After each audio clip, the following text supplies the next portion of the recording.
প্রতিদিন দুশ্মন ষড়যন্ত্র করে এই বাংলাদেশের জমিনে এত বিপুল পরিমাণ মুসলমান কিভাবে নিশ্চিহ্ন করে দিবে।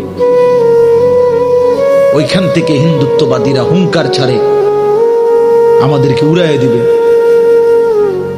আমাদেরকে পেঁয়াজের খোঁটা দেয়, পেঁয়াজ আলু, জানেন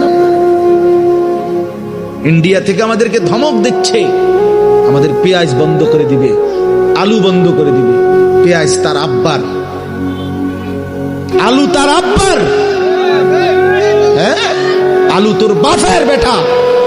তোর ইন্ডিয়ার মধ্যে যেই ফসল উৎপন্ন হয় এটা তোর মোদি আব্বার, এটা তাইলে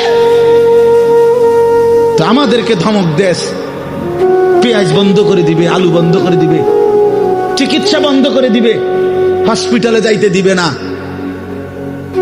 ধমক দিচ্ছে প্রতিদিন। এই জন্য ভাই আমার, বন্ধু আমার, মনে রাখো মুসলমান কোনদিন সংখ্যা দেখে ঘাবড়ায় না। 110 কোটি না, 1 লক্ষ কোটিও আমরা পরোয়া করি না। আমাদের আসমানওয়ালা আছে, আমাদের আল্লাহু আকবার, আমাদের আল্লাহ বড়, আল্লাহ বড়, আল্লাহ বড়।